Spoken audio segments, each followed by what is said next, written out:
Buenas tardes, amigos de Benamérica.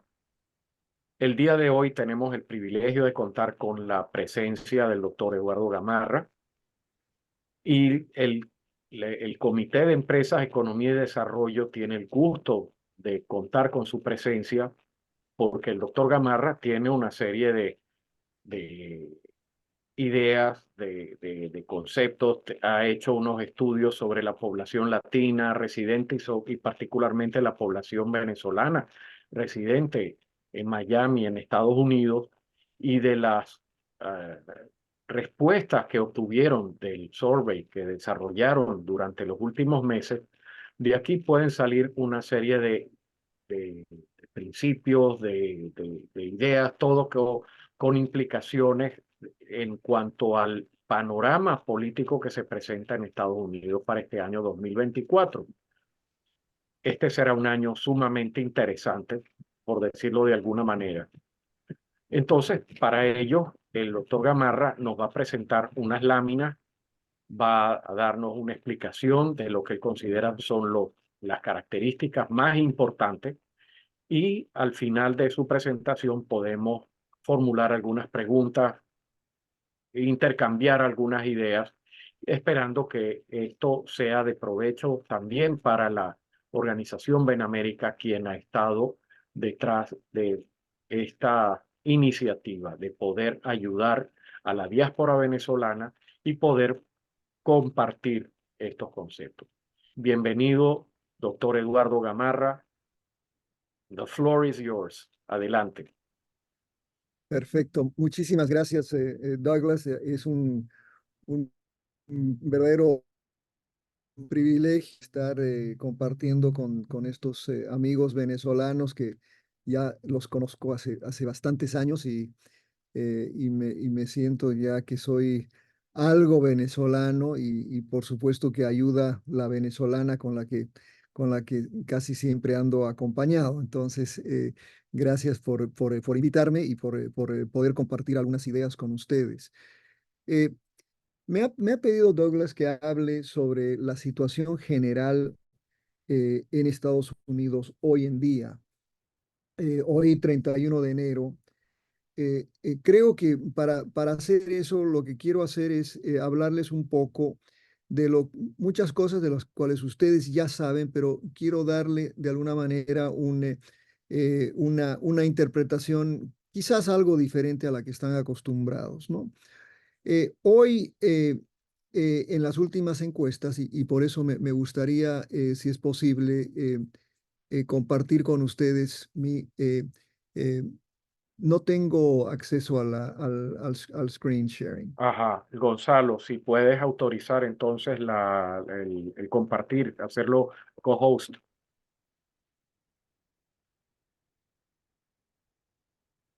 Perfecto. Quizás ahora sí. Adelante, ahora sí. Algo sucedió que se me movió cuando di el cojo, se lo di Un a momentito. Marisol. Ahorita sí tienes cojos. Ok, Ok. creo que es esto. Perfecto. Entonces, lo que quisiera darles es dos o tres pantallazos de dónde aparentemente estamos hoy, ¿no? Si vemos las encuestas, los promedios de encuestas, particularmente en la primaria republicana, está por lo menos bastante claro que Donald Trump lleva una enorme ventaja sobre cualquiera de las otras personas y lo ha hecho durante la mayoría de de esta competencia. Y en los últimos días en particular, vemos eh, eh, que Nikki Haley continúa un descenso considerable a pesar de lo que logró en New Hampshire, ese segundo lugar en New Hampshire. Eh, eh, Esto es lo que creo que todos sabemos leyendo la prensa y viendo las encuestas. Esa diferencia promedio de Real Clear Politics que nos dice que el 57, hay una diferencia de casi 60% entre Trump y sus seguidores. A pesar de que ha votado una ínfima parte del electorado republicano. Consideremos que en Iowa en realidad fue un electorado de 8,000 personas en un formato muy diferente a una elección, sino los caucuses, que son reuniones donde se debate y eventualmente se vota, pero no es una votación como la que hubo en New Hampshire. También hay que entender que las primarias republicanas tienen una característica muy interesante, que es que por lo general, y esto inclusive en contraste con las primarias demócratas, la mayoría de las primarias republicanas por venir son abiertas, es decir, que no solo votarán republicanos, pero sino también tienen la opción de votar individuos que se han inscrito como independientes. Eso, de alguna manera, pues ha sido el argumento utilizado precisamente por Nikki Haley y por otros, que lo que viene en adelante le va a favorecer al movimiento antitrumpista, digamos, y no así al expresidente. Eh, Eso, pues, es mucho de wishful thinking, porque como vemos en las encuestas, estas encuestas nos dicen que de los que votarán en esas primarias, el resultado va a ser absolutamente contundente para Donald Trump. Ahora, en ese sentido, quizás mucha gente dice, bueno, es hora de que la señora Haley se retire, que termine de unificar la candidatura del partido detrás de Donald Trump y que se dedique a pensar en qué función jugará en el próximo gobierno republicano. Pero hay una lógica importante en lo que está haciendo Nikki Haley y es la lucha por los delegados. Ella, a pesar tiene varios delegados, no digamos, en este momento no tiene tantos delegados como Trump, pero tampoco la diferencia respecto a lo que tiene Trump es muy grande en la lucha por los delegados. Lo que ella piensa es que a la larga tendrá suficientes delegados para jugar un rol importante en la convención y tener un impacto en lo que pueda ser la plataforma del Partido Republicano e inclusive posicionarse ella como alguien que pueda de una u otra manera influir en la selección particularmente del vicepresidente o ya más adelante, ¿no?, miembros del gabinete. Manera que no todo lo que está haciendo la embajadora Haley puede ser visto como ilógico, dada esta diferencia tan grande que existe. Pero antes de terminar con los republicanos, y para no excederme mucho en el tiempo, eh, creo que también es importante entender que el Partido Republicano como tal es algo que ya no existe. El Partido Republicano tradicional al que estábamos acostumbrados, ese partido de los Bush, el partido de Ronald Reagan inclusive, ¿no? Y Ronald Reagan redefinió al Partido Republicano en los años 80.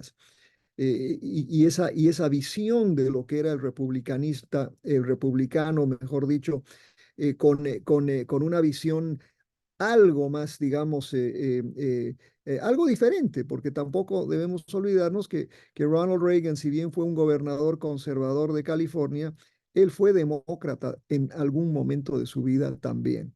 Y llegó al Partido Republicano con algunas ideas que quizás no eran vistas tan bien por los más conservadores que llegaron al partido, también como decisión del Partido Demócrata en el contexto de la lucha por los derechos civiles en los años 60, ¿no? Me refiero a lo que acá los han denominado como los boll weevils, particularmente demócratas del sur, ¿no? Los Jesse Helms, Strom Thurmond, etcétera, que eran totalmente o que estaban totalmente contrarios al movimiento de pro derechos civiles en los 60s y 70s. Ese conservadurismo se dio ante un conservadurismo algo más abierto, digamos, de Ronald Reagan, y que ha sido el que dominó al Partido Republicano hasta más o menos la primera década de este siglo.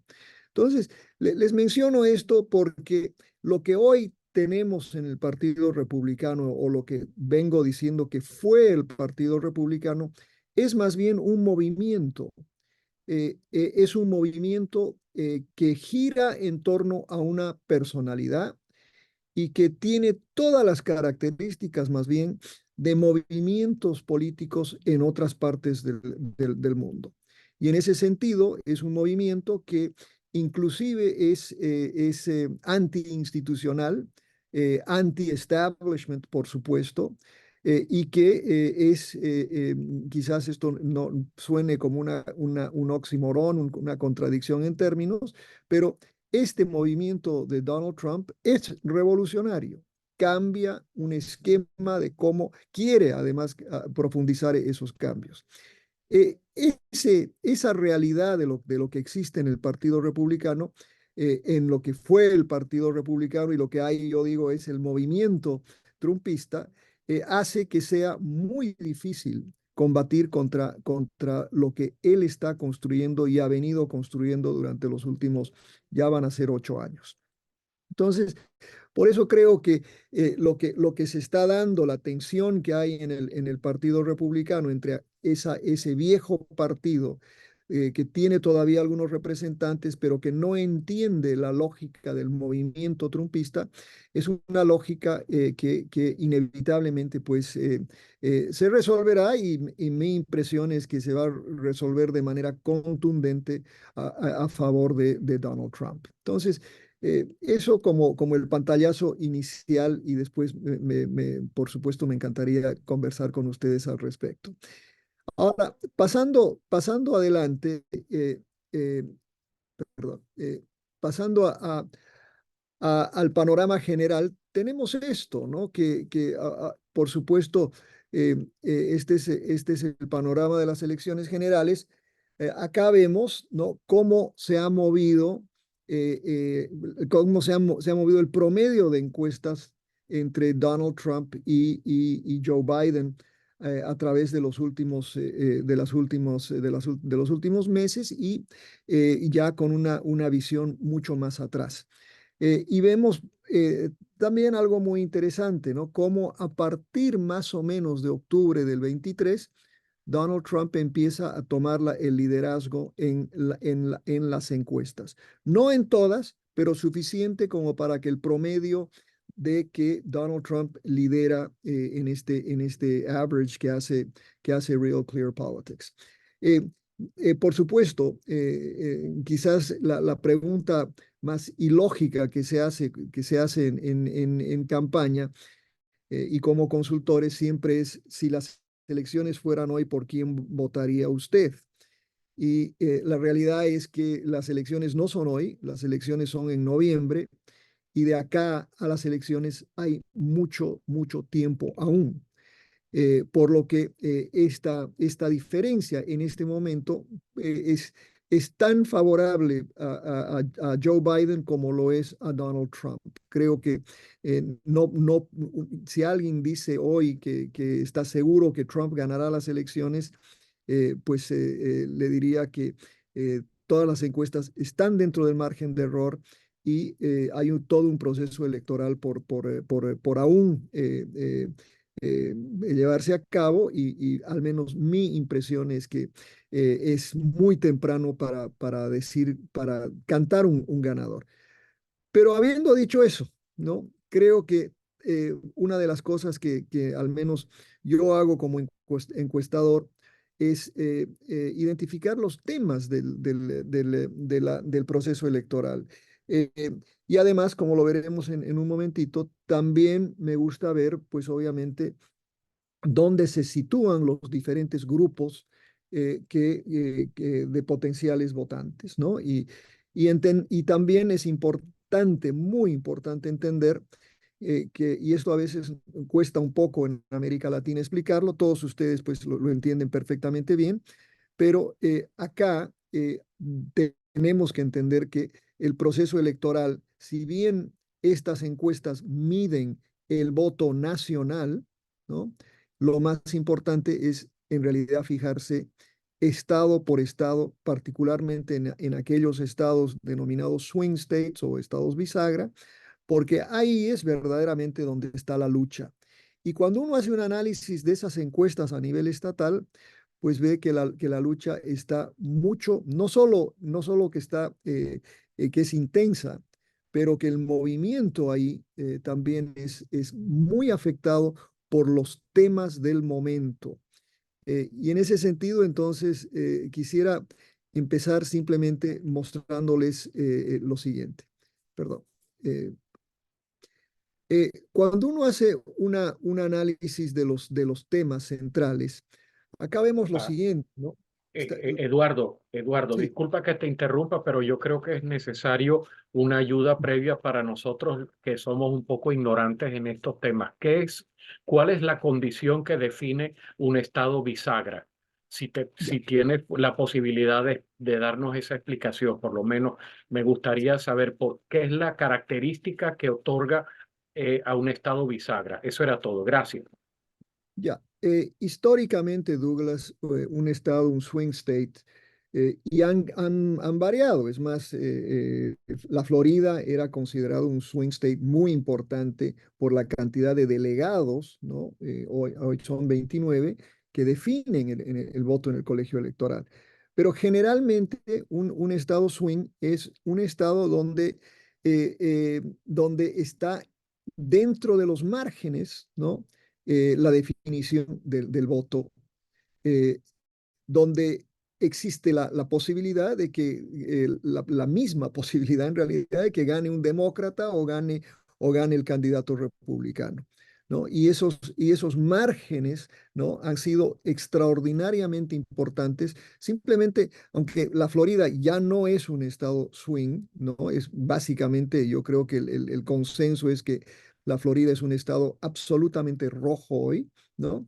Pero la Florida era emblemático de lo que era un swing state, porque, por ejemplo, teníamos los condados urbanos, ¿no? Miami-Dade, Palm Beach y Broward, ¿no? Y Orange, donde está Orlando, inclusive Jacksonville, ¿no? Que eran absolutamente, digamos, dominados por el Partido Demócrata y toda la zona rural que ha sido históricamente republicana. Pero esa condición hacía entonces que el resultado final del voto podía ser definido por 10.000 votos o 20.000 votos en un estado tan grande como el nuestro. Y es ahí donde entonces uno podía decir, como lo decían muchas veces, ¿no? Comunidades como la cubana americana, que decían que ellos habían definido el voto por la presidencia, ¿no? Por ejemplo, eh, para ellos el voto cubano definió la presidencia de George Bush el año 2000. Para ellos la presidencia, la llegada de Ronald Reagan fue muy importante precisamente por el despertar del voto cubano. Y es estadísticamente, inclusive uno podría decir que en un estado bisagra donde estos votantes, estas márgenes son tan importantes, una variación en el voto de cualquier grupo puede definir el resultado final en ese estado. Y me adelanto a decirles que lo siguiente, que hoy, por ejemplo, en algunos estados bisagra, como Arizona, como Georgia, ¿no? Dos estados que estuvieron el 2020 en el centro del debate sobre si las elecciones fueron o no fueron fraudulentas, ¿no?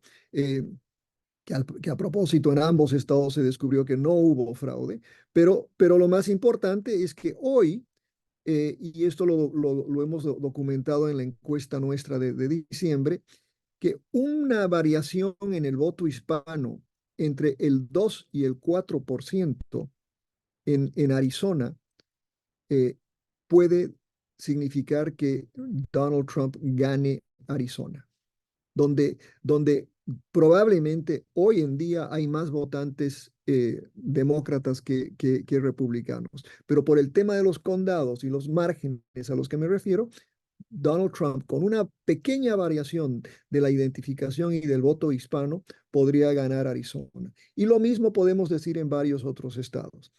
En otras palabras, para resumir, Douglas, un estado bisagra es un estado donde puede ganar cualquiera de los dos partidos, determinado por estos márgenes tan pequeños entre diferentes grupos de votantes, ¿no? Y que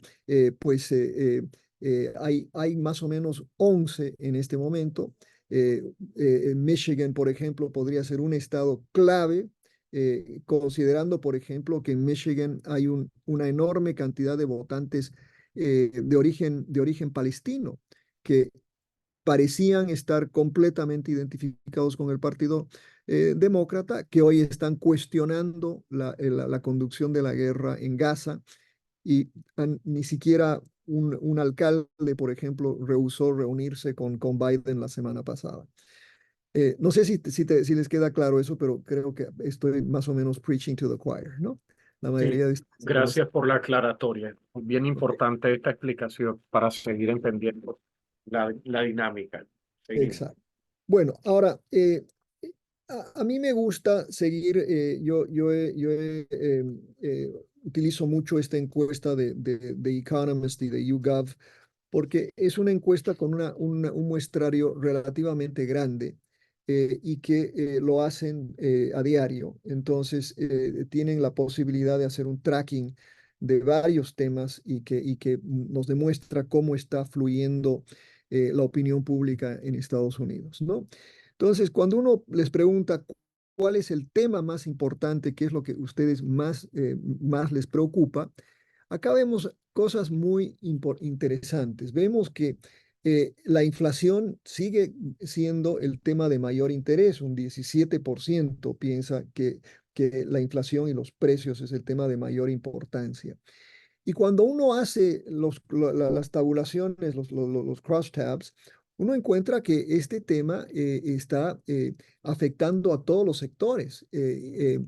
Un sector que ha sido históricamente muy identificado con el Partido Demócrata, de los afroamericanos, eh, tiene quizás la incidencia más alta, ¿no? El 25% de los afroamericanos piensa que la inflación es el tema de preocupación número uno, ¿no?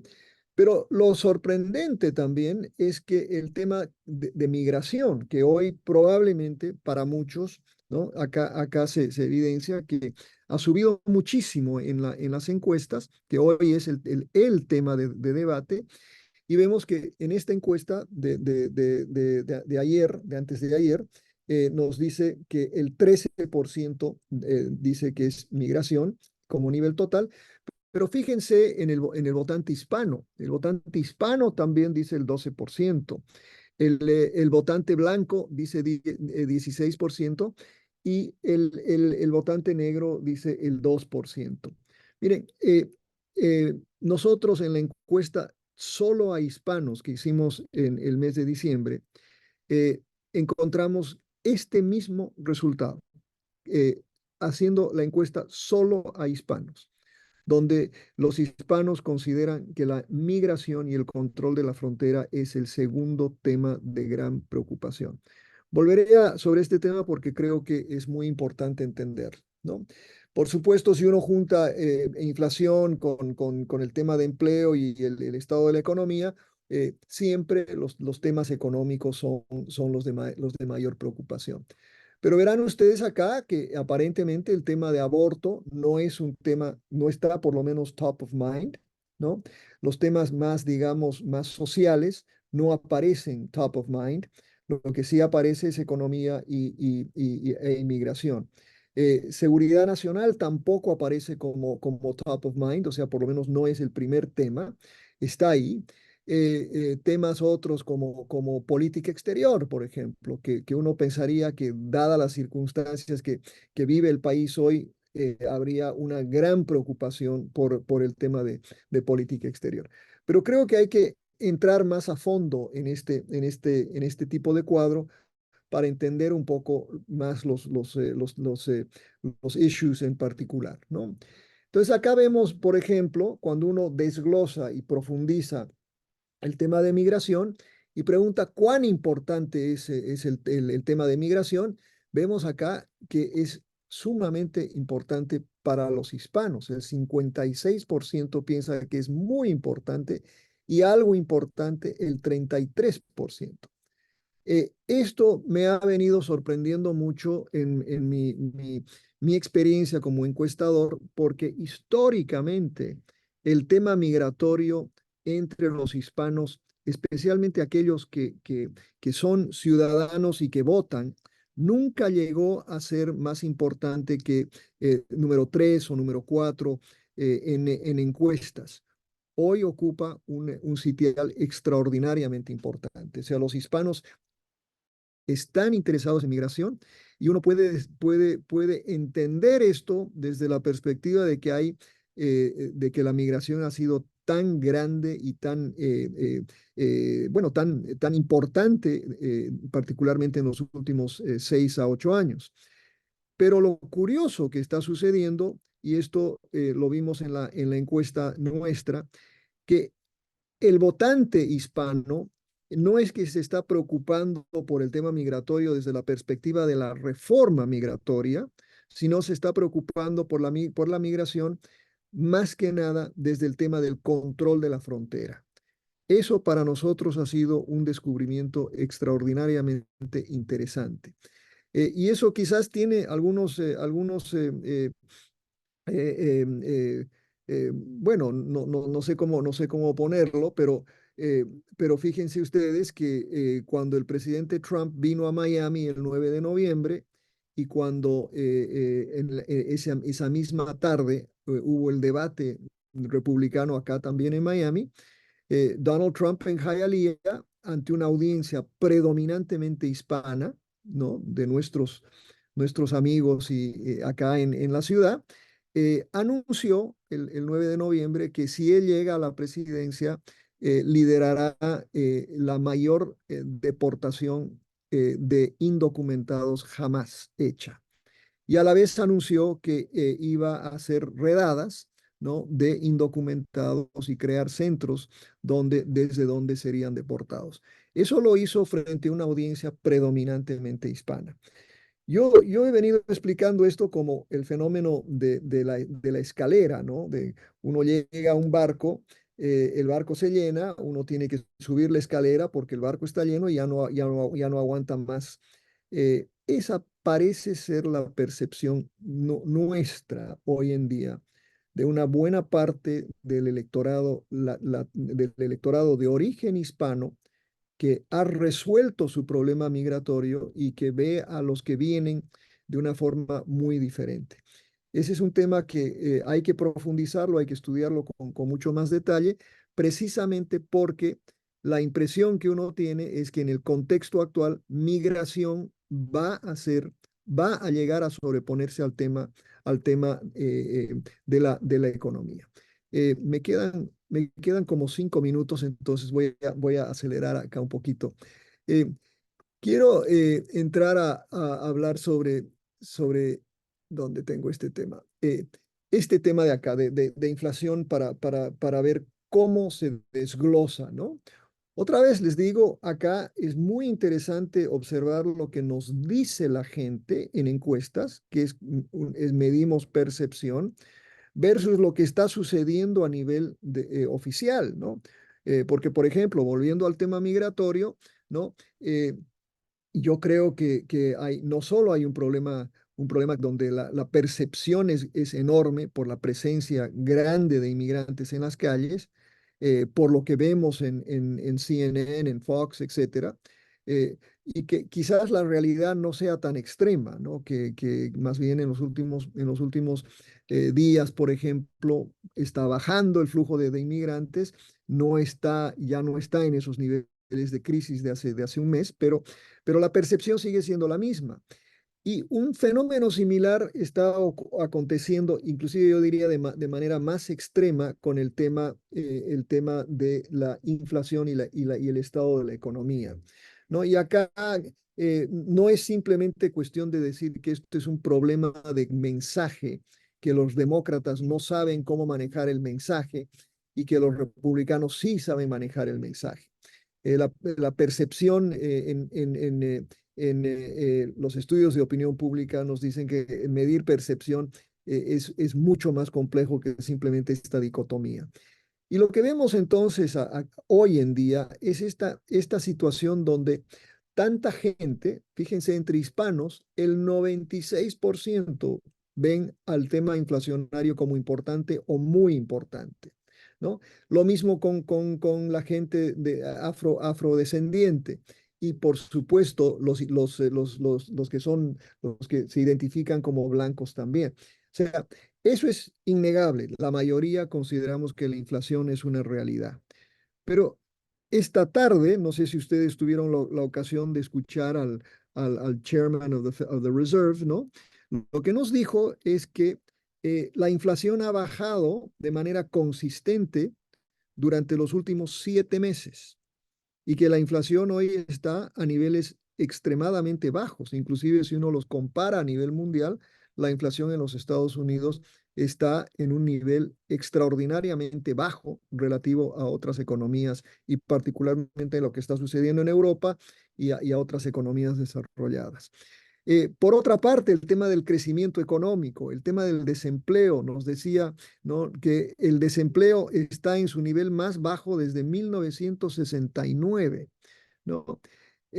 Una economía así, históricamente, ¿no?, sería una absoluta garantía para que el presidente en ejercicio sea reelegido, ¿no? Hay muy pocas excepciones donde eso pueda suceder y uno siempre se acuerda, por ejemplo, del año 92 y ese famoso dicho por parte de Carville, ¿no? Del asesor de Bill Clinton, ¿no? It's the economy, stupid, ¿no? Eh, y en ese momento la economía estaba bien. Clinton heredó una buena economía, la mejoró con un gran apoyo bipartidario, pero él no heredó una economía mala, heredó una economía buena. Sin embargo, el mensaje de que es la economía estúpido caló tan profundo que llevó a un presidente relativamente novato, ¿no?, a la Casa Blanca, como fue Bill Clinton.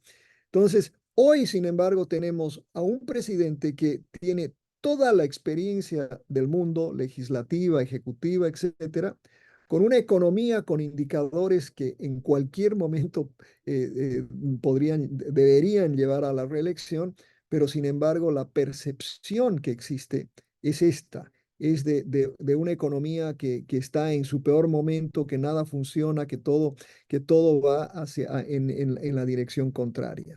La bolsa, otro gran indicador que el mismo presidente Trump lo utilizaba como un indicador, ¿no? El mejor predictor de su éxito. La bolsa ha estado también, ¿no?, en pleno auge. Entonces, esa situación hace que sea un momento también extraordinariamente importante. Entonces, ¿cómo se explica este fenómeno? Y para cerrar y no excederme en abusar la confianza de ustedes, no he mencionado el tema, pero lo voy a hacer a manera de cierre.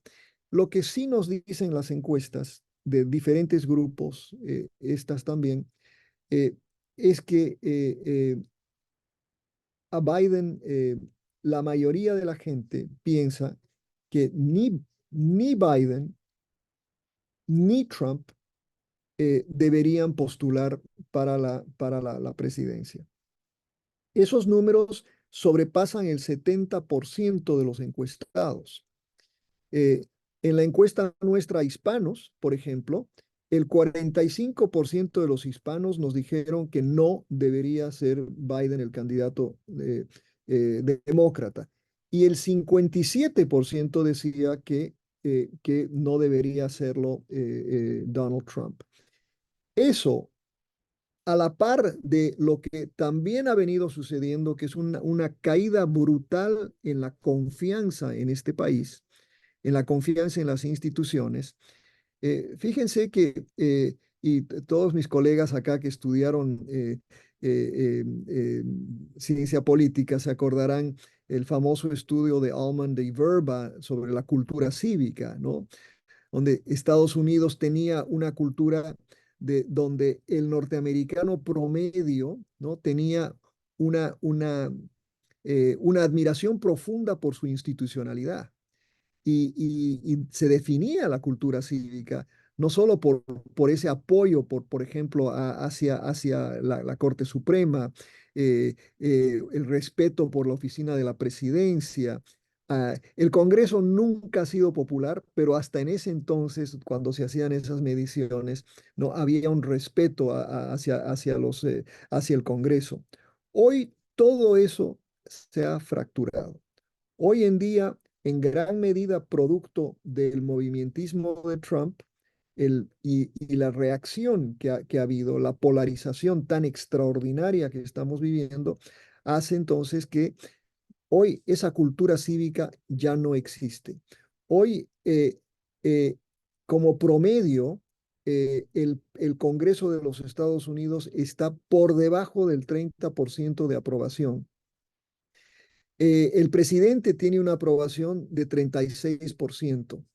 La Corte Suprema tiene una aprobación de casi 40%, ¿no?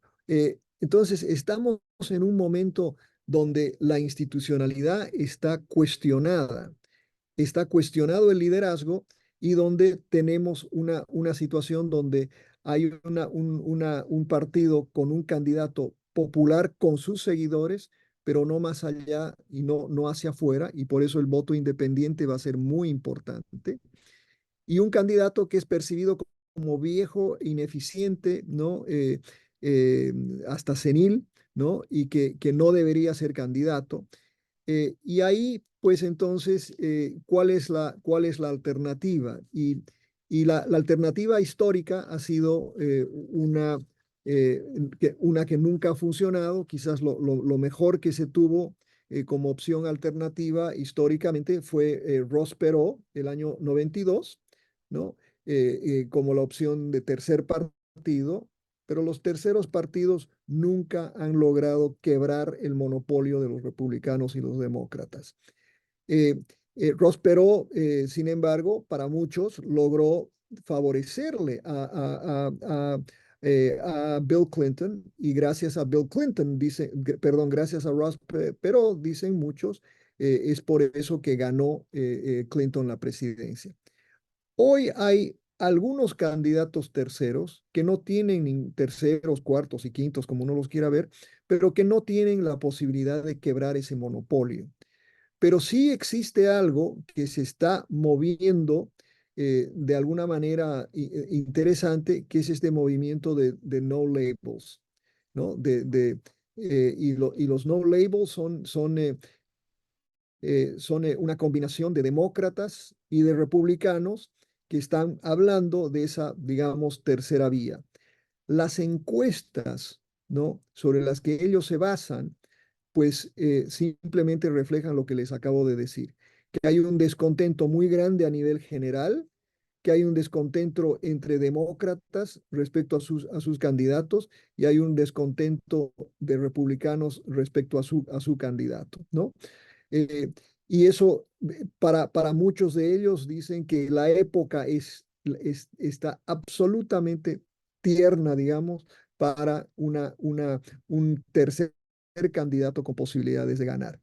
Mi opinión final es que probablemente no tenga el impacto que ellos avisoran, y sino más bien que el impacto será más sobre el presidente Biden de la misma manera que perdió Bush siendo presidente gracias al voto de Ross Perot, Biden podría perder la elección en noviembre gracias al movimiento de los no labels, ¿no?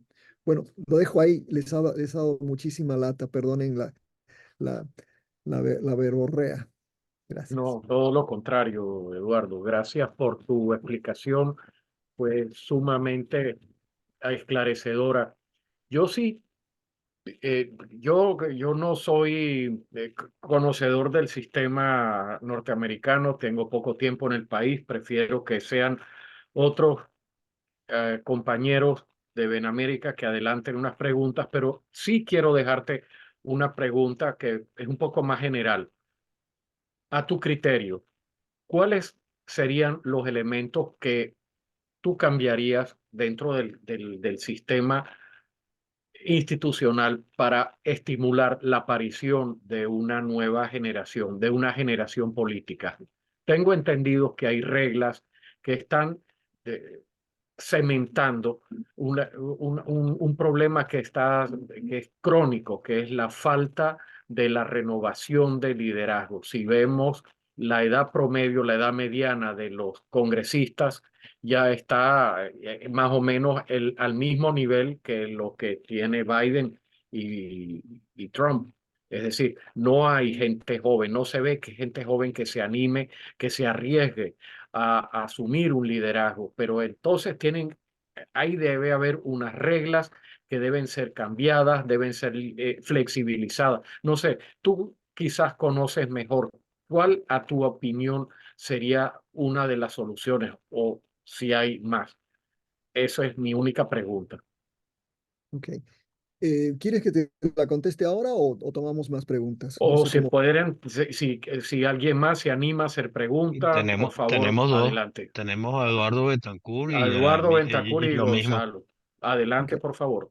Eduardo. Eduardo, Ok, Tocayo, yo te iba a hacer una pregunta referente al sistema electoral. Si el sistema electoral aquí es tan complicado porque tú no eliges al presidente directamente, sino en una elección de segundo grado y resulta que eso lo eligen unos delegados que tengo entendido que en unos estados el que tiene un voto más gana todos los delegados, pero en otros hay representación proporcional. Tú como consultor, eh, ¿por qué usan las encuestas y no tienen un modelo que vaya midiendo estado por estado y tomando en cuenta estas fluctuaciones para decirte cuál es la predicción de quién va a ser presidente? Ok, interesante. Y la pregunta mía, Eduardo, realmente son tres preguntas, dos, una de ellas ya Eduardo la introdujo, que es lo de la formación del colegio electoral. Estados Unidos tiene una elección de segundo grado y aquí viene lo que tú aclaraste de los estados swing. Yo prefiero traducirlo como estados oscilantes y no bisagra, porque oscilan entre republicanos y demócratas dependiendo de su votación. Entonces yo lo traduciría como estados oscilantes. Estos estados, y aquí fue lo que puntualizó Eduardo Betancourt, nombran sus delegados. Hay estados que nombran el que gana se los lleva a todos. No importa la proporcionalidad. Hay estados, como acaba de suceder en Ohio, que es proporcional a los votos recibidos. Y entonces la representatividad de ese estado en el colegio electoral refleja a sus votantes. Los estados swing, la mayoría son el que gana se los lleva a todos. Entonces, esto me hace llevar a la pregunta. Tú mencionaste el caso del caudillismo de Donald Trump. Es cierto, indudablemente que hay un caudillismo claro y visible. Sin embargo, de los beneficios del sistema electoral americano es que después de 2 años ya ese caudillo no se puede reelegir y los caudillos suelen tener un defecto, que es que no cosechan herederos, no tienen gente que los releve en la dirección del partido, en la representatividad y la posibilidad de ganar la presidencia. Entonces, después de que el caudillo termina su periodo, pues se acaba su fuerza o disminuye muy fuertemente. Y se regresa al sistema americano de la representatividad de abajo hacia arriba. Entonces aquí hay una cierta contradicción entre el colegio electoral y la representatividad de abajo hacia arriba, porque se los lleva a todos en los estados swing, en los estados oscilantes. Entonces, con respecto al caudillo, yo quisiera tu comentario de si podemos ver también un caudillo en el Partido Demócrata, en donde hay una persona que es indiscutible, que sencillamente tiene opacado a todos los demás. A pesar de la crítica que hacen dentro de su propio partido, que muestra grandes debilidades en su capacidad física. Todos sabemos que la presidencia de cualquier país es muy desgastante, la presidencia de los Estados Unidos mucho más, porque es el país quizás más poderoso, tiene mayor cantidad de responsabilidades y entran con el pelo negro y salen con el pelo blanco a la vuelta de 4 años. Y después los otros 4 años ya salen sin pelo. Lo pierden toda su capacidad física. Entonces, ¿cómo ves tú este caudillismo de estos dos y a dónde va a llegar? Y la otra pregunta es sobre la inflación. Y es muy corta la pregunta. Es cierto que el Partido Republicano ha trabajado mucho su oposición en base a la inflación que sufre el pueblo americano y esto le duele en el bolsillo. Sin embargo, el Partido Demócrata muy inteligentemente ha hecho lo que hacen todos los gobiernos en demostrar con las cifras, manejadas sí o no, no lo sé, pero en demostrar con las cifras que la inflación está cediendo, lo cual sí, yo diría que es cierto. Pero el Partido Republicano entonces ha cambiado un poco la cosa y dice, es que el elector no le alcanza el ingreso para pagar todo lo que tiene que pagar mensualmente. O sea, es el reflejo de la inflación no medida por el Estado, sino medida por el votante. ¿Me alcanza mi sueldo? Sí o no. Y en general todavía hay la imagen, el sueldo no me alcanza. Veo que te ríes. Yo sé que conoces mi posición en estas cosas. Gracias por tus comentarios. Bueno, gracias, Gonzalo. Bueno, muy rápidamente. Eh, Douglas, quizás es por mi- mis antecedentes en países como el mío, ¿no? Ustedes saben que yo soy originario de Bolivia, soy andino y, eh, y en nuestros países tenemos ese gran defecto de pensar que los cambios, ¿no? Inclusive cómo estimular a las generaciones más jóvenes, cómo mejorar el manejo de la economía, cómo mejorar la representación, etcétera, parte por la reforma constitucional. Y por lo tanto hemos tenido decenas de reformas constitucionales y creo que las constituciones de los 1900 eran mucho mejores que algunas de las actuales que tenemos hoy, ¿no? Pero eh, eh, Estados Unidos tiene unos candados muy fuertes en lo que tiene que ver con la reforma constitucional, precisamente para prevenir que el caudillo de turno, el presidente de turno, tenga esa tentación de modificar las reglas para favorecerse o para favorecer a su partido. Y eso creo que es una de las grandes virtudes que tiene el sistema norteamericano, ¿no? Que en ese sentido es un sistema muy conservador, ¿no? Ahora bien, dentro de esa constitucionalidad, sin embargo, se han debatido cosas que sí se pueden hacer, ¿no? Por ejemplo, ¿no? Por ejemplo, siempre se sorprende cuando va a Washington he tenido el privilegio de ser testigo en algunas de las comisiones y encontrarme con gente, ¿no? Que estaban ahí cuando yo era un muchacho. eh, y que siguen en el Congreso y que tienen 80 años, inclusive Strom Thurmond tenía 92 años cuando por fin se retiró del Congreso. Entonces, eh, han habido muchos movimientos, ¿no? Para limitar el número de años en los que puede cumplir las funciones legislativas, ya sea en la Cámara Baja o en la Cámara Alta, pero nunca han prosperado, ¿no? Y eso siempre lo manifiestan como tema de campaña, muchos que hacen campaña, y cuando llegan al Congreso, pues resultan que no hacen absolutamente nada para modificar esas reglas. Pero sí, el sistema en este momento, como bien has observado, tiene ese prejuicio hacia, ¿no? el incumbent, como se llama. La mayoría de los estudios en ciencia política respecto a elecciones locales, por ejemplo, elecciones por Senado o por la Cámara Baja, el 98% de los incumbents gana, gana la reelección, porque tiene conocimiento de nombre, tiene pues obviamente la mejor capacidad de recaudar fondos, etcétera. Y eso hace entonces que se reproduzca esta gerontocracia a la que te acabas de referir, que coincido contigo, no es de lo mejor, particularmente por los tiempos que estamos viviendo, ¿no? Y hay gerontócratas en ambos partidos, ¿no? Acaba de salir Nancy Pelosi, ¿no? Y en el Senado sigue McConnell, ¿no? Eh, y lo que sí es admira, y en la Casa Blanca, por supuesto, está George Biden, quien también estuvo en el Congreso desde que yo llegué a los Estados Unidos en los años 70. Entonces, eso nos da una idea de la longevidad del político norteamericano, ¿no?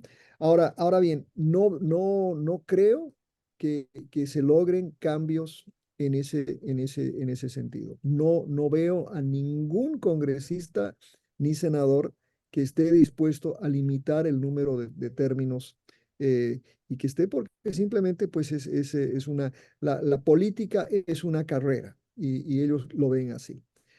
El sistema electoral, la segunda pregunta que hacía mi tocayo sobre el sistema electoral, no quiero entrar muy en el detalle, pero creo que sí es importante entender, y ustedes van a ver que a pesar de mis tendencias con el Partido Demócrata, soy muy conservador en estas cosas. El sistema electoral norteamericano es de gran complejidad, pero en realidad por diseño, desde el principio. El colegio electoral se diseña por dos motivos. Número uno, para asegurar la representación de los estados pequeños, porque como el Senado representa a los estados grandes, ¿no? La lógica de esta idea del contrabalanceo era que el sistema electoral iba a darle la posibilidad a los estados pequeños de tener la misma voz que los estados grandes. Pero por otra parte también, y lo dijo Madison y lo dijo Jefferson, ¿no? Que también era una lógica de prevenir el surgimiento de caudillos, ¿no? Porque le temían al voto popular, temían que en el voto popular pues siempre iba a ganar un caudillo, siempre iba a ganar el que gritaba más fuerte, el que era más bonito, el que era más, ¿no? Y por lo tanto, no iba a haber un límite sobre lo que el pueblo podía decir. Por eso digo, este es un país conservador desde su nacimiento, ¿no? Y eso ha sido algo que de alguna manera le ha dado, pues, la longevidad que tiene este sistema. Ahora, cómo se adecúa al momento es lo interesante, porque la elección de quién va al colegio electoral ha variado mucho, ¿no? Eh, elegido por los gobernadores, elegidos por los partidos, el esquema de representación proporcional que hay en algunos versus lo que la mayoría de los estados tienen, que es el single member district, ¿no? Eh, eh, eso hace que en realidad pues eh, se agudice el problema, como bien decías, Eduardo, se agudiza el problema porque la Florida, por ejemplo, ¿no? Que es principalmente urbana, ¿no? Si no tuviéramos de alguna manera un esquema como el actual y fuera más representación proporcional, póngase que dividamos los 29 votos electorales por, ¿no? El porcentaje de votantes demócratas, sería imposible lograr una mayoría en el colegio electoral. Estaríamos peleados pues por siempre. Y creo que lo que hace la lógica del single member district es que nos resuelve casi de manera instantánea. Sabemos que ganó ganó el que tuvo un voto, el que obtuvo un voto electoral más que el otro, ¿no? Entonces, toda esta lógica, pues, es también, es confusa porque simple, simple y llanamente hace que cada 4 años tengamos este gran debate sobre lo que es el voto nacional, el voto popular. Y a propósito, los republicanos no ganan el voto popular en décadas. ¿Ok?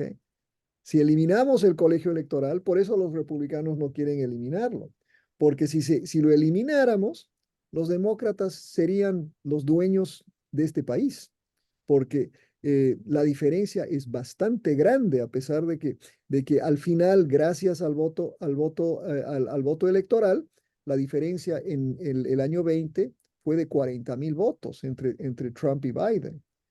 Pero si fuese el voto popular únicamente, había una diferencia de casi 9 millones de votantes, ¿no? Ahí está el detalle. Entonces, tampoco habrá un cambio, no habrá un cambio en el sistema electoral. Y hay que agregar otra cosa más, que como latinoamericanos estamos acostumbrados al Tribunal Supremo Electoral, estamos acostumbrados a la Corte Nacional Electoral, depende del país. Acá no hay Tribunal Supremo Electoral. Acá no hay Corte Nacional Electoral. Acá lo que hay es miles de supervisores de elecciones porque las elecciones son llevadas a cabo por cada condado. En la Florida hay 67 condados y cada condado conduce sus elecciones. Eso, eso hace que sea aún más difícil todavía pensar en que este sistema se puede modificar, porque es un sistema que ha funcionado y donde, curiosamente, a pesar de todas las acusaciones de fraude y todo, han sido muy pocas las instancias donde verdaderamente se ha descubierto fraude electoral. Entonces, no creo que haya ni reforma en lo suficiente como para generar políticos más jóvenes, ni una reforma en el sistema electoral, ¿no? Porque también hay intereses que quieren mantenerlos. Y eso hace, pues, que tengamos hoy en día el problema entre estos. Yo creo que Gonzalo tiene razón. Sí tenemos dos caudillos, ¿no? Tenemos y dos caudillos octogenarios, ¿no? Y nosotros que ya estamos grandecitos, no deberíamos estar quejándonos de los viejitos, ¿no? Pero sí son dos octogenarios. Y si Biden gana, ¿no? Tendrá casi 86 años cuando termine. Y Trump llegará a la presidencia y será el presidente el más viejo en juramentar. O sea, Biden era más joven cuando juramentó en el 20. Trump será más viejo que Biden lo fue cuando llegó a la presidencia.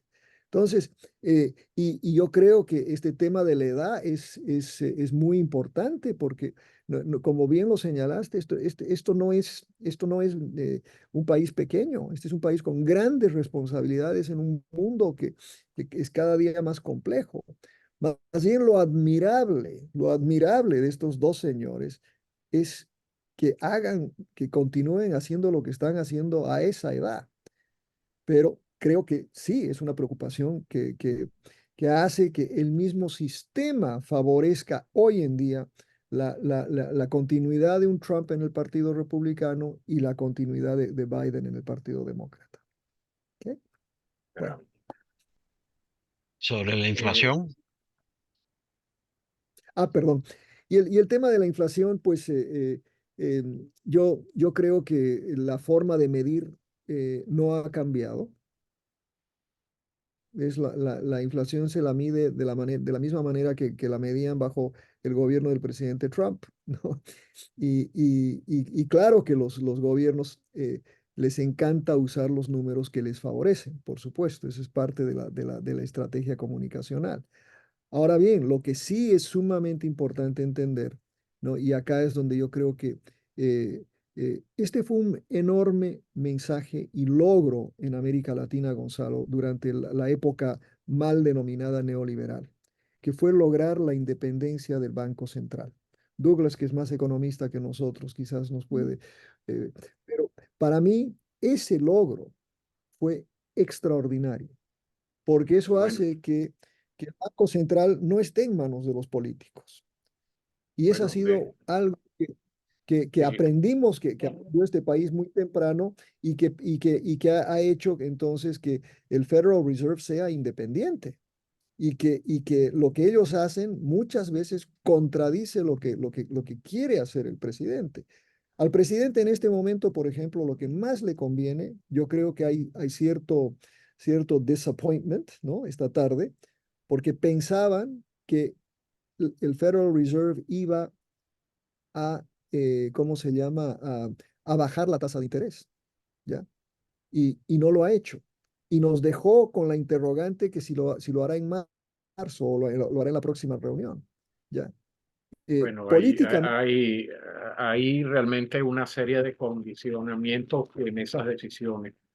Como antecedente histórico útil, vale la pena recordar la circunstancia de cuando Estados Unidos estaba experimentando episodios de alta inflación en la época del gobierno de Carter, que estuvo recibiendo los impactos del gasto social sostenido en el financiamiento de la guerra en Vietnam. Y todo esto exacto, se tradujo y el punto de quiebre fue cuando la OPEP comenzó a restringir el suministro de petróleo. Estados Unidos era fuertemente dependiente de la energía importada. Hoy día esa situación cambió, hoy se convirtió en un estado swing producer, si se quiere, por lo tanto no está tan susceptible a exactamente. estas presiones, pero se requirió el coraje político del señor Paul Volcker, que tuvo que llevar las tasas de intereses a niveles de ahogar la economía literalmente para enfriarla completamente, lo que significó la derrota del Partido Demócrata en ese año. Y ahí entró Ronald Reagan, pero también coincidió con un Exacto. cambio de un ciclo de 30 años. Estados Unidos se volvió productor de bienes, hubo un renacimiento. Hoy día tenemos también otra situación. Estados Unidos, por razones geopolíticas, se está reindustrializando. Hay un Ya. cierto momento de separación, si se quiere, de no depender tanto de China. El tema de las tasas de interés es muy delicado porque evidentemente Estados Unidos necesita que caigan las tasas de interés, pero porque también puede haber un efecto cascada involuntario sobre qué es lo que puede estar pasando en China con la crisis de Evergrande, que no sea que el Banco Central chino tenga que liquidar posiciones y esto tendrá acuerdos establecidos por la Reserva Federal y la Tesorería norteamericana, o sea que el tema es mucho más complejo que la simple economía doméstica americana que está dando señales de resiliencia, de recuperarse y está bajando, pero quisieran que bajaran más las tasas, pero no tan rápido, compadre. Esa es la Pero cosa. coincides conmigo, Douglas, que si el chairman del Federal Reserve fuera demócrata o republicano y No que pueden tuviera darse. que responder al presidente, sería un desastre. Sí. Exacto. Bueno, Exactamente. Tienen que ser escrupulosamente neutrales y tomar las decisiones que deben tomar como técnicos. Y eso es quizás una de las cosas buenas de este sistema monetario y financiero. Hasta ahora han demostrado eso. así es. ¿Alguna otra pregunta? Creo que ya los agoté. Bueno, eh, Sebastián, buenas tardes. Activa Exacto. Buenas, Buenas tardes, buenas Sebastián. tardes, estimados. Doctor Ungreda, doctor Gamarra, quisiera más o menos aprovechar esta oportunidad para confirmar los pensamientos en cuanto a la visión de la política y las relaciones internacionales que sucederán si gane bien sea Trump o si gane bien sea Biden, puesto que el cambio geopolítico o se supone que el stance de Trump y Biden en cuanto a la geopolítica mundial es de prácticamente 180 grados, aunque suele Biden mantenerse un poco más neutral. Quisiera saber la opinión de usted, doctor Gamarra, en cuanto a cómo ve el futuro en ambos escenarios. Sebastián, cuando usted se refiere ¿está pensando en alguna área en específico o en general? Bueno, particularmente los principales actores, China, Rusia China, Rusia y en particular por interés personal Venezuela. Claro. Ok, perfecto, porque eso... eh, bueno, pues mire, si algo ha caracterizado a la política exterior norteamericana, eh, por lo menos hasta el 2016, era una consistencia realmente asombrosa, independientemente de quién estaba en la Casa Blanca, ¿no? Y esto, pues hay numerosos estudios sobre el tema de que las diferencias eran pequeñas, más que nada de énfasis, ¿no? De cosas políticas, ¿no? Perdón, de políticas públicas y no de política, ¿no? Eh, no hay nada más consistente, por ejemplo, que la lucha anticomunista que tuvo pues, un grado de bipartidismo extraordinario. Lo mismo diríamos que la lucha contra las drogas, que también ambos partidos fueron muy consistentes en lo que fue la lucha contra las drogas y la elaboración de políticas. Quizás lo más significativo para nosotros en América Latina fue el Plan Colombia, ¿no?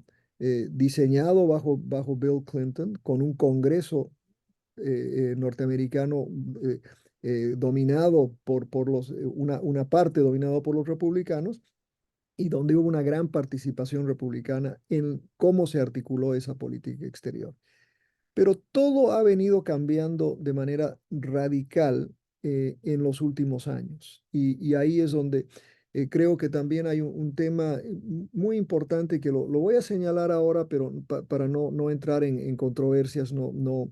eh, Estados Unidos tiene una burocracia extraordinaria, permanente y profesional, que ha sido producto en realidad de algo que sucedió en 1880, cuando un seguidor de James Garfield, eh, eh, cuando Garfield no cumplió su promesa de darle un empleo, le pegó un tiro.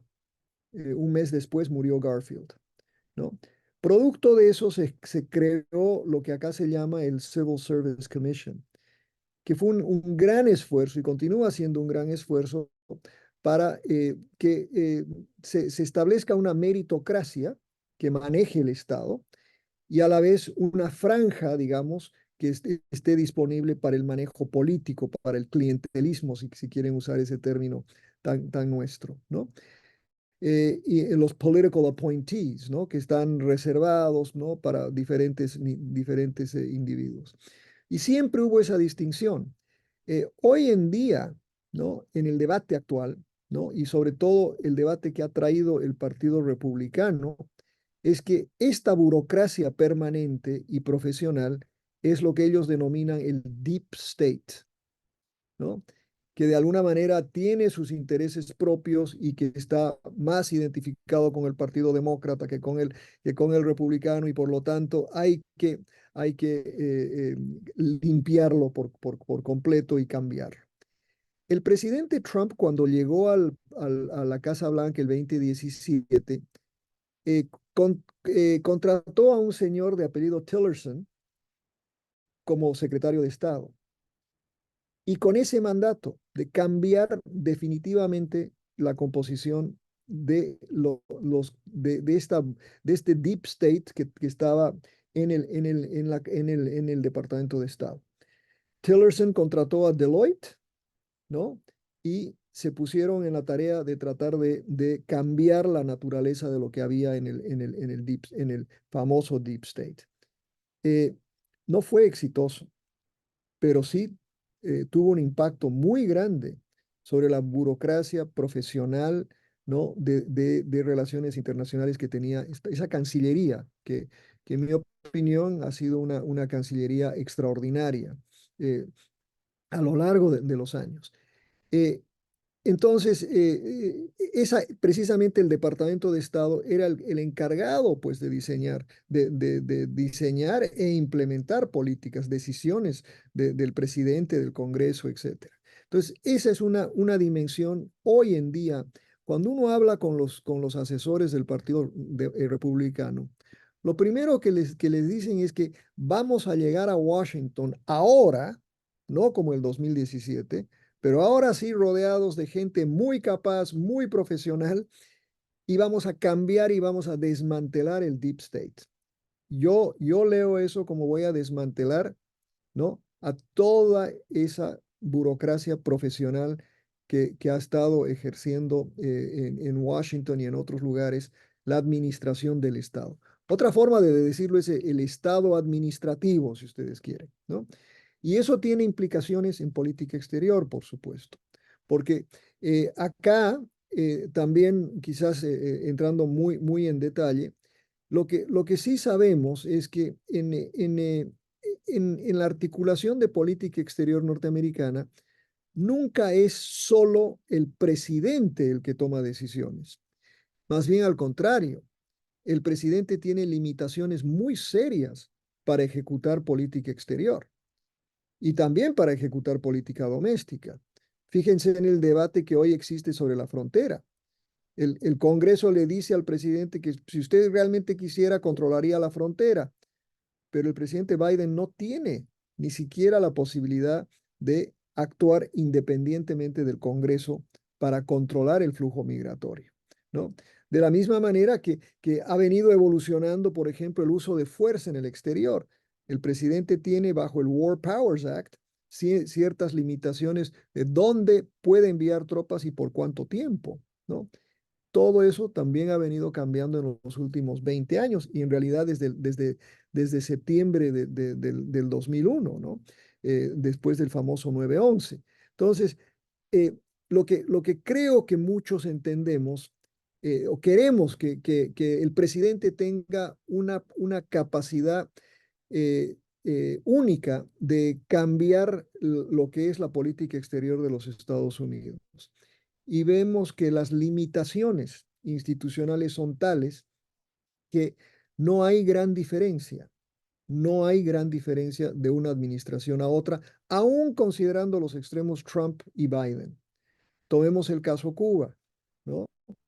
¿Han habido cambios? Sí, por supuesto, pero Biden no ha podido remover la mayoría de lo que hizo Biden respecto a Cuba, ¿no? Para muchos no ha hecho lo suficiente para mantener para eliminar a los Castro, etcétera. Pero, y en el caso venezolano también, ¿no?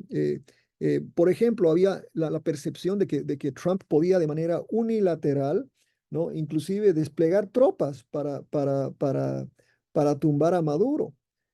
Por supuesto que no lo podía hacer, ¿no?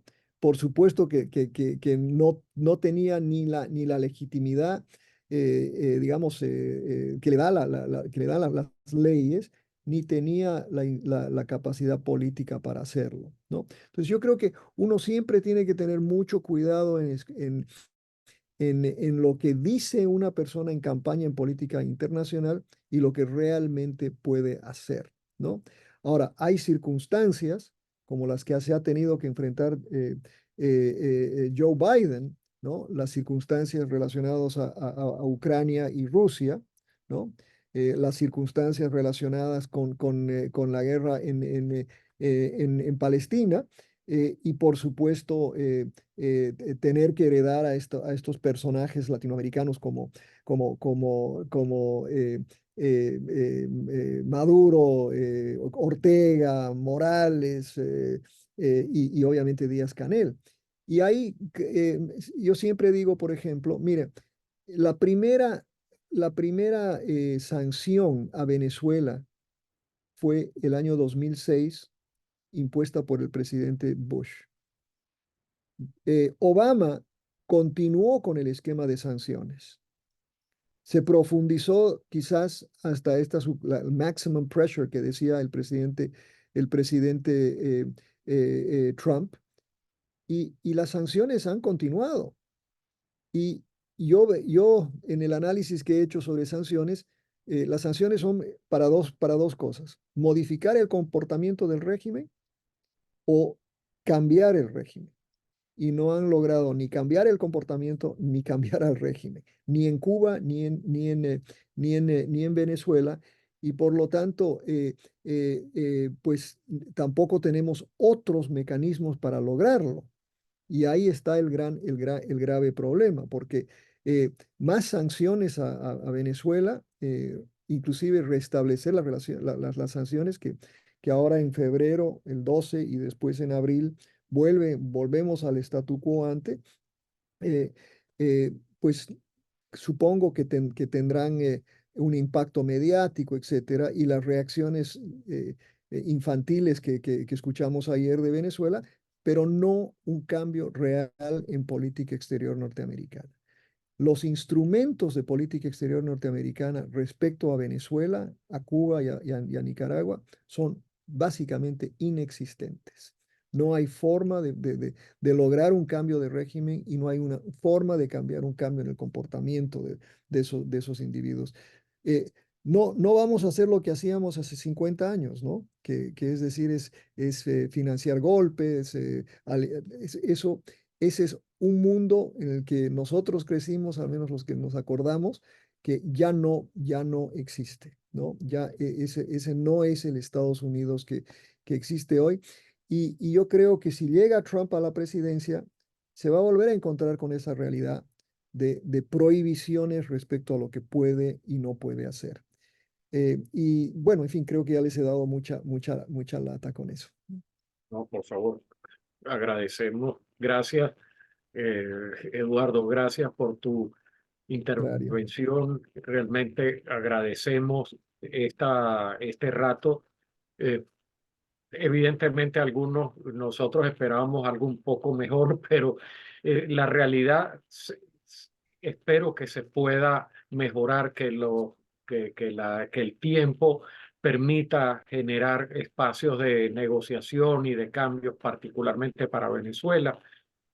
Pero sí es importante que hayas hecho esta puntualización, realmente, independientemente de las inclinaciones de cada uno de nosotros, de política, de gusto, la realidad es la que es y es importante seguir trabajando tomando en cuenta estas restricciones que son reales y hay que ver cómo se superan y llegar a un cambio que sea positivo para nuestro país y, ¿por qué no?, para incluso los que estamos viviendo y tenemos familia en Venezuela todavía.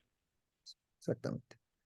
Agradeci- Lo creo yo. Muchas gracias por oírme. Gracias a ustedes por acompañarnos en este conversatorio. La sesión será diseminada a través de Benamérica y muchísimas gracias. Esto da tela como para volver a encontrarnos más allá en algún momento en abril, mayo, ver cómo esto va evolucionando. Muchísimas gracias y buenas tardes a todos. Hasta luego. Hasta luego.